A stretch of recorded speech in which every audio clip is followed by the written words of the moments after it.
Maka malaikat maut turun ke sini. Makanya ketika sakaratul maut sudah datang, maka yang baca Quran hentikan. Kenapa? Oh, memang gitu ya. Jangan semakin kenceng. Ayo Pak, insya Allah Pak, gitu. Al-Baqarah Pak, Al-Baqarah Pak. Al-Kahfi, Al-Kahfi. Enggak lah. Yang baca Quran berhenti dulu. Kemudian digantikan dengan kita mentalkin. Antum agak ke sana dikit. Masya Allah ya. Orang yang meninggalnya kooperatif ini.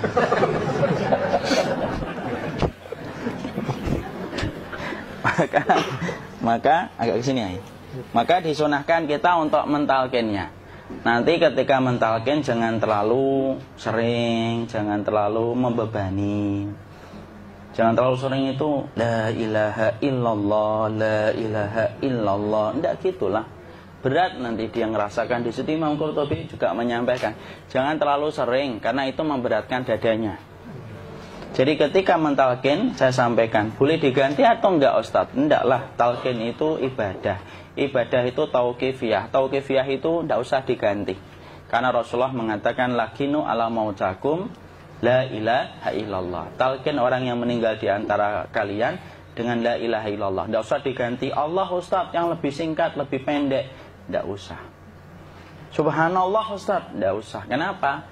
Karena talqin sudah ditetapkan ucapannya oleh Nabi, begitulah kita mencontohnya. Jadi tidak usah diganti.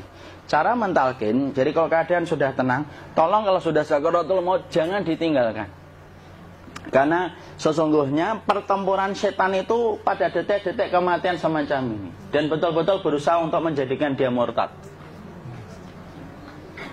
Nanti makanya di situ di buku nanti dibahas kan, pertempuran setan itu sampai detik-detik orang mau mati itu sudah ayo kufur, murtad aja tuh, kamu sakit kan? Nah, itu kayak gitu.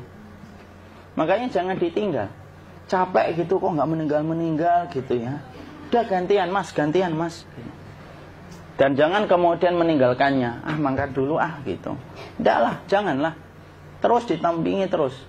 Kalau bisa ya sudahlah, berikan waktunya kita untuk sementara waktu itu betul-betul berkhidmah kepada orang yang kita cintai terakhir kalinya.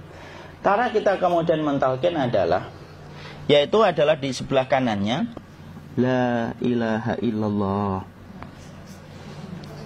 Biarkan dia mencerna dulu, tidak usah buru-buru kemudian kita langsung nimpali lagi. Dia mencerna dulu sembari kita doakan, peluk, ya Allah dimudahkan gitu. Kalau ada orang yang bisa ngucapin la ilaha illallah, itu siapa yang memberikan itu Ustaz? Yang memberikan kekuatan Allah Pak. Karena ngomong aduh aja sudah tidak mampu. Makanya Allah berfirman dalam surat Ibrahim, yusabbitullahu alladhina amanu bil qawli tsabit fil hayatid dunya wa fil akhirah. Allah teguhkan perkataan orang yang beriman dalam kehidupan dunia dan akhirat. Dunia itu ya ketika menjelang kematiannya. Makanya dia bisa ngomong la ilaha illallah. Sebenarnya ngomong aduh aja udah gak mampu. Kalau bisa ngomong, dia mesti ngomong aduhnya dulu. Tapi Allah yang menggerakkan. Ngomong la ilaha illallah. Makanya makana akhiru kalamihi la ilaha illallah dakhalal jannah. Barang siapa akhir kalamnya itu adalah la ilaha illallah, pasti masuk surga. Makanya kita lagi la ilaha illallah. Dah. Cara dulu. Enggak usah minta diburu-buru ya. Enggak usah gini. Ayo la ilaha illallah. Ayo.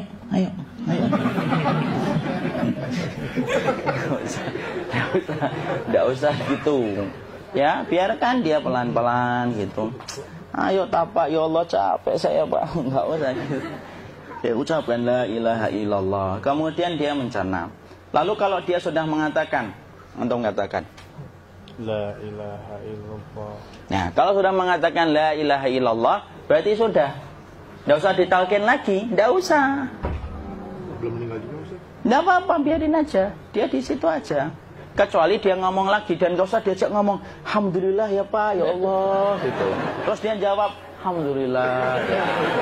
Itu berarti ucapan terakhirnya alhamdulillah. Atau ketika habis ditalkin la ilaha illallah, dia ngelihat air. Nah, itu berarti ucapan terakhirnya air. Talkin lagi. Nggak usah marah. Aduh Pak minta air. Mau minta air nanti aja dikubur gitu loh. Jangan gitu. Biarin aja. Jangan kemudian setelah la ilaha illallah La ilaha illallah. Terus, ayo tutup, awas ya ngomong lagi ya. Nggak usah gitu juga. Maka kemudian setelah la ilaha illallah sudah, nggak usah diajak ngomong gitu.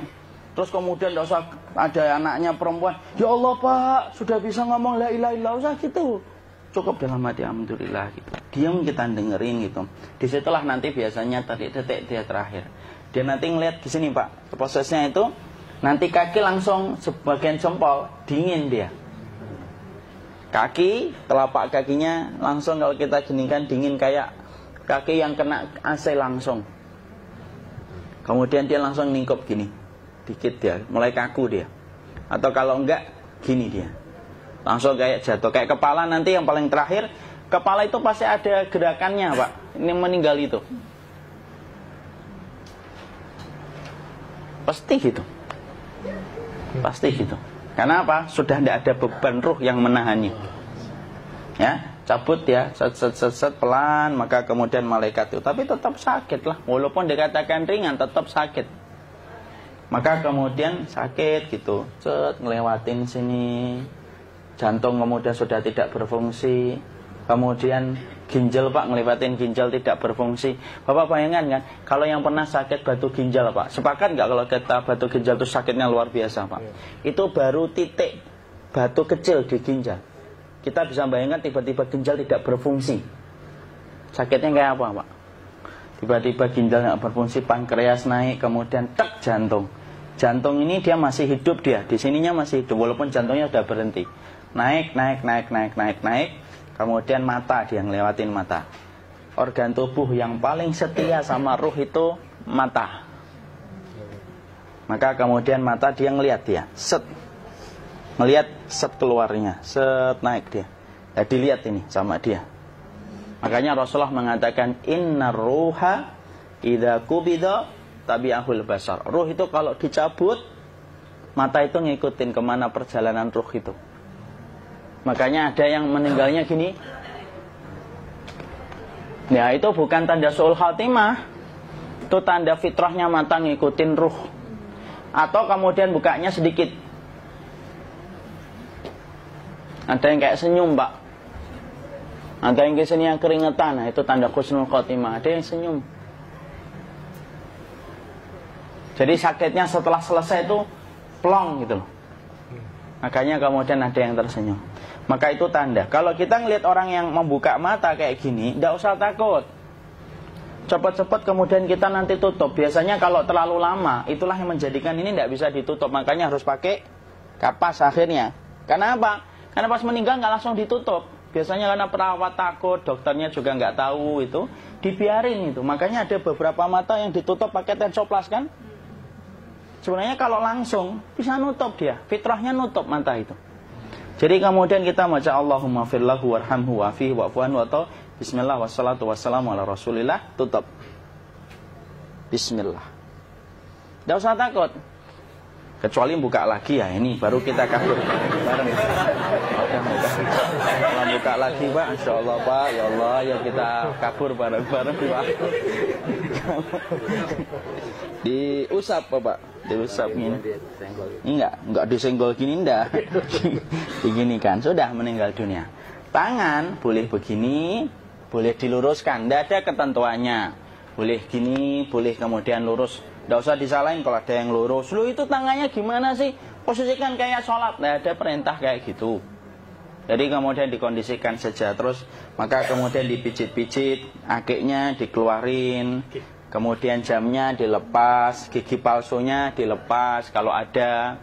Ya. Kemudian apa setelah itu? Coba buku.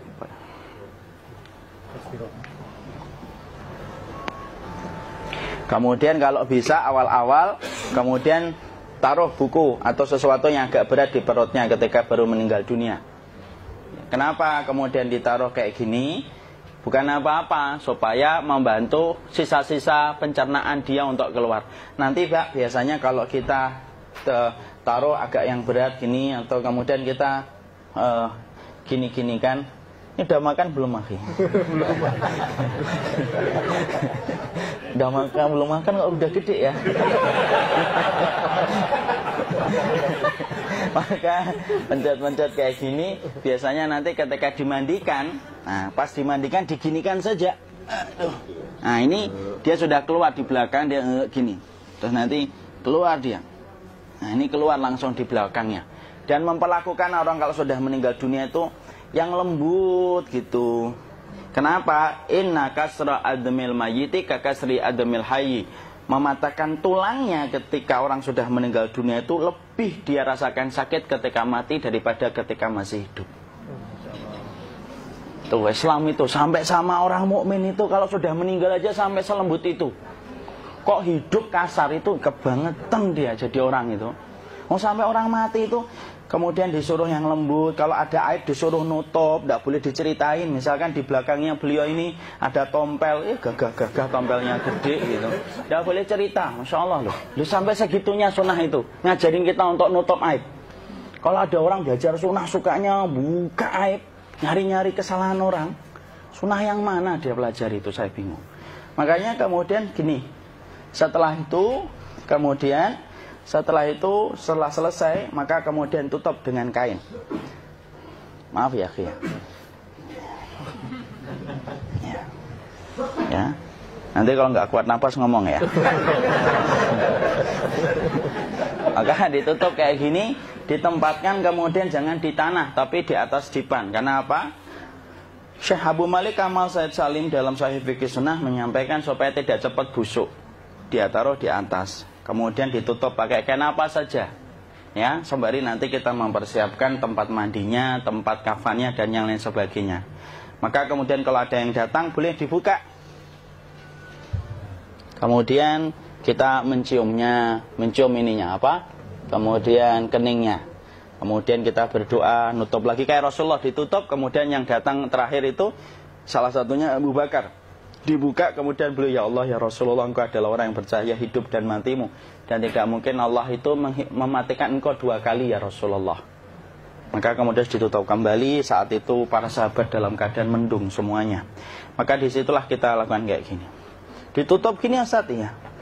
Kasihan tidak bisa napas, insya Allah tidak butuh napas lagi. Jadi kemudian kita semacam ini kita persiapkan apa yang bisa kita lakukan. Nah itulah proses kematian dari sakit sakaratul maut sampai kematian.